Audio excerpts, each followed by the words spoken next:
Hello, today we're going to be reading chapter 4 of Charlotte's Web, and chapter 4 is called Loneliness. The next day was rainy and dark. Rain fell on the roof of the barn and dripped steadily from the eaves. Rain fell in the barnyard and ran in crooked courses down the lane where the thistles and pigweeds grew. Rain spattered against Mrs. Zuckerman's kitchen windows and came gushing out of the downspouts. Rain fell on the backs of the sheep as they grazed in the meadow. When the sheep tired of standing in the rain, they walked slowly up the lane and into the fold. Rain upset Wilbur's plans. Wilbur had planned to go out this day and dig a new hole in the yard. He had other plans too. His plans for the day went something like this. Breakfast at 6:30. Skim milk, crust, middlings, bits of doughnuts, wheat cakes with drops of maple syrup sticking to them, potato skins, leftover custard pudding with raisins, and a bit of shredded wheat. Breakfast would be finished at 7. From 7 to 8, Wilbur planned to have a talk with Templeton, the rat that lived under his trowel. Talking with Templeton was not the most interesting occupation in the world, but it was better than nothing. From 8 to 9, Wilbur planned to take a nap outdoors in the sun. From 9 to 11, he planned to dig a hole or a trench and possibly find something good to eat buried in the dirt. From 11 to 12, he planned to stand still and watch flies on the boards, watch bees in the clover, and watch swallows in the air. 12 o'clock, lunchtime. Middlings, warm water, apple parings, meat gravy, carrot scraps, meat scraps, and the wrapper of a pack of cheese. Lunch would be over at 1. From 1 to 2, Wilbur planned to sleep. From 2 to 3, he planned to scratch itchy places by rubbing against the fence. From 3 to 4, he planned to stand perfectly still and to think of what it was like to be alive and wait for Fern.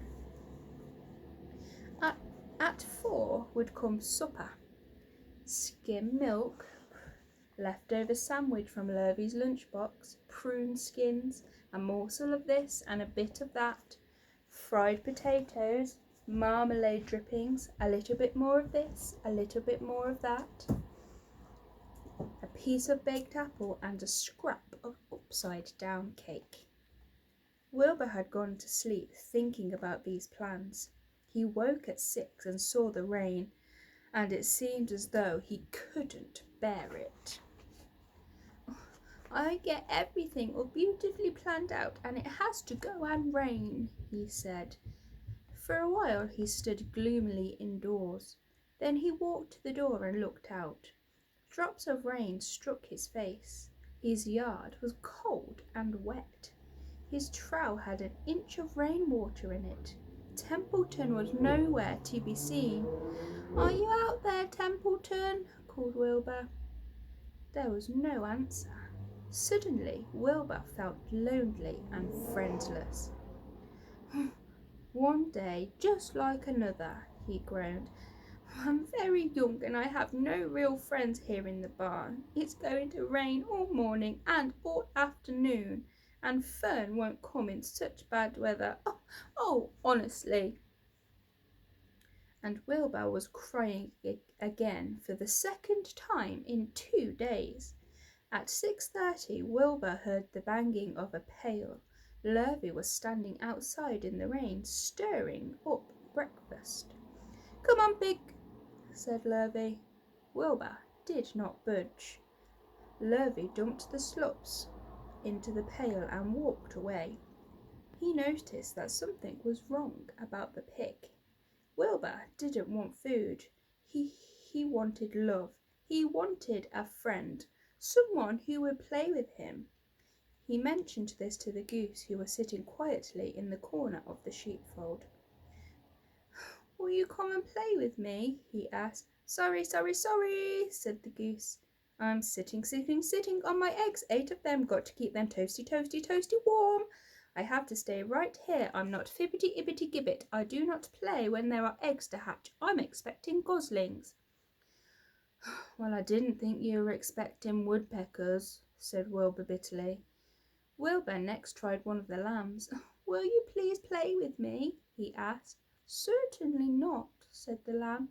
"In the first place, I cannot get into your pen, as I am not old enough to jump over the fence. In the second place, I am not interested in pigs. Pigs mean less than nothing to me." "What do you mean, less than nothing?" replied Wilbur. "I don't think there is any such thing as less than nothing. Nothing is absolutely the limit of nothingness. It's the lowest you can go. It's the end of the line. How can something be less than nothing? If there was something that was less than nothing, then nothing would not be nothing. It would be something, even though it's just a very little bit of something. But if nothing is nothing, then nothing has nothing that is less than it is." "Oh, be quiet," said the lamb. "Go play by yourself. I don't play with pigs."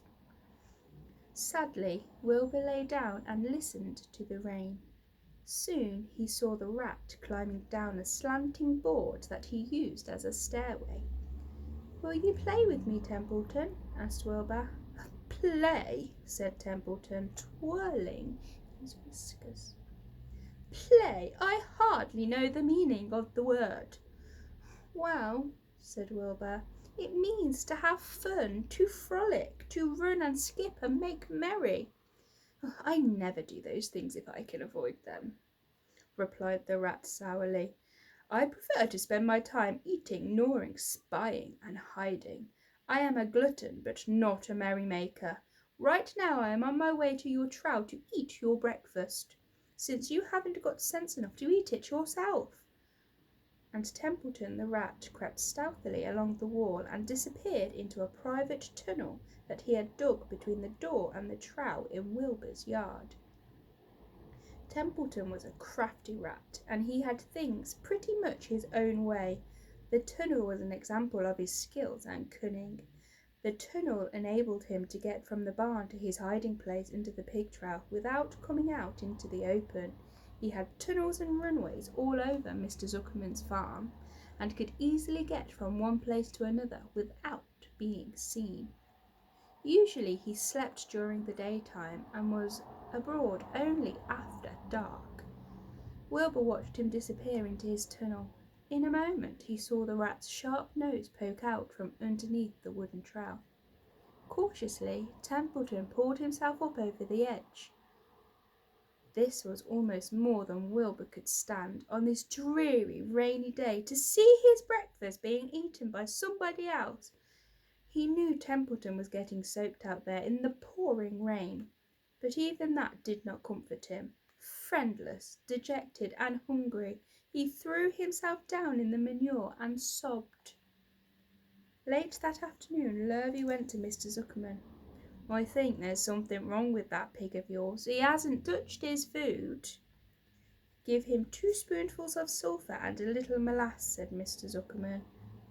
Wilbur couldn't believe what was happening to him when Lurvy caught him and forced the medicine down his throat.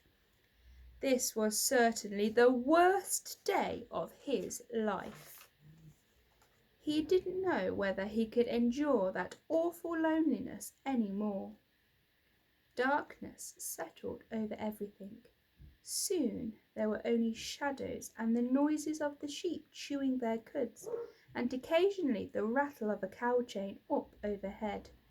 You can imagine Wilbur's surprise then. Out of the darkness, it sounded rather thin but pleasant. "Do you want a friend, Wilbur?" it said. "I'll be a friend to you. I've watched you all day and I like you." "But I can't see you," said Wilbur, jumping to his feet. "Where are you? And who are you?" "I'm right up here," said the voice. "Go to sleep. You'll see me in the morning." Who do you think wants to be Wilbur's friend? Come next time and we will find out.